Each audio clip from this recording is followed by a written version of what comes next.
ابھی ابصار نے کہا کہ کوئی جب بات کرتا ہے تو اس کو نکال باہر کیا جاتا ہے جب وہ فوج ہوتی ہے اور فوج کا اثر رسوخ بہت زیادہ ہوتا ہے. تو میرا خیال ہے کہ اگر فوج کا اثر رسوخ اتنا زیادہ ہوتا ہے جتنا کہ کہا جا رہا ہے اور ہوتا ہے، اور پھر وزیر اعظم صاحب کو نکال دیا جاتا ہے، نکال باہر کیا جاتا ہے، تو میرے خیال سے اس کا نکل جانا ہی بہتر ہے، کیونکہ وہ اختیار لے ہی نہیں پایا، قابو ہی نہیں کر سکا جو کہ اس کا حق بنتا تھا. اس کے اندر وہ شخصیت کے اندر سٹرینگتھ ہی نہیں تھی، اس کی قابلیت کا وہ جوہر ہی نہیں تھا کہ وہ اسے اپنا اختیار اپنے حاصل کر پاتا، چاہے جس کا بھی تھا. ہمارے ہاں تو پہچان یہ نہیں کہتے کہ آپ کے دوستوں سے آپ کی پہچان ہوتی ہے. اگر کسی کا قد ناپنا ہو ہمارے ماحول کے اندر، ہمارے پنجاب کے ماحول کے اندر، تو کہتے ہیں اس کا دشمن دیکھو کون ہے.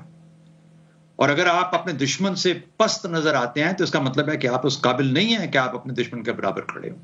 اور جب آپ اپنے دشمن کے برابر کھڑے ہونے کے قابل نہیں ہیں تو پھر آپ کی جگہ آپ کو پتہ لگ جانی چاہیے کہ کیا ہے. اور اگر آپ سمجھتے ہیں کہ آپ اس قابل ہیں کہ آپ دشمن کے گرد کے برابر ہیں تو پھر وہ دشمن آپ کا رہتا نہیں ہے. دوسری بات، ہمارے ہاں یہ پنجاب کا ماحول ہے، یہ ہے طریقہ کہ بڑک اس کو مارو جو بڑا ہے آپ سے، تبھی بڑک سنی جائے گی، پہچانی جائے گی نا. ورنہ اپنے سے کمتر کرنے کا فائدہ کیا ہے؟ اس لیے آپ کو پتہ لگتا ہے کہ جنرل باجوہ کو آج بھی بڑا سمجھا جاتا ہے، اس سے بڑک ماری جا رہی ہے. پاکستان پیپلز پارٹی یہ کام کیوں نہیں کرتی؟ کیونکہ سندھ کا کلچر نہیں ہے. کبھی آپ نے آواز سنی؟ ان کو سب سے زیادہ شکایات ہوں گی فوج سے. کبھی آج تک گری ہوئی بات سنی ان کے منہ سے؟ لیکن جو پنجاب کی پارٹیاں ہیں ان کے منہ سے آپ کو یہ روزانہ درجنوں کے حساب سے باتیں سننے کو ملے گی.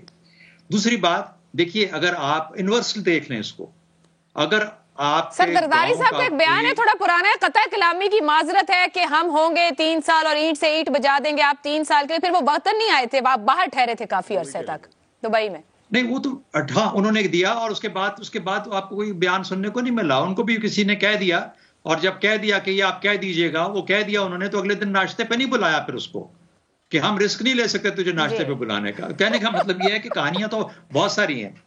لیکن دوسری بات میں جو انورس بات کرنا چاہ رہا تھا کہ اگر آپ کے گاؤں کا چودھری اپنے آپ کو اس لیول پہ الجھا لے گا جہاں پر وہ الجھ جائے گا تو پھر وہ اس بحث کا حصہ بنے گا نا. وہ ابصار نے ٹھیک کہا، بالکل ٹھیک کہا. وہ کوئلے کی دلالی والی بات ہے نا. اگر آپ اس میں گھسیں گے اس کاروبار میں تو آپ کے ہاتھ تو کالے ہوں گے. اور یہ میں بارہا ان تمام لوگوں کو بتا چکا ہوں کہ خدا کا واسطہ ہے اور بھائی یہ اس کام میں مت پڑو جہاں ہاتھ کالے ہوتے ہیں، اور یہ ہاتھ کالے کرنے والا کاروبار ہے. سمجھو اس بات کو. اور فائنل ایک اور بات کہہ دوں، جو لوگ صرف شخصیت کی بنیاد پہ اپنی جگہ رکھتے ہوں، اپنی شخصیت کا پرتو لے کے چل رہے ہوں اور کہ کلٹ بنا دیا ہو، وہ سوائے شخصیت کے اور بات کیا کر سکتے ہیں؟ ان کے پاس ایشو کے اوپر بات کرنے کے لیے کچھ ہے؟ کچھ کر سکتے ہیں؟ اگر کر سکتے ہوتے تو خدا کی قسم یہ شخص جو ہیں، یہ جو لوگ ہیں جو ریٹائرڈ ہیں، یہ کبھی ان کے فوکس میں کبھی نہ آتے.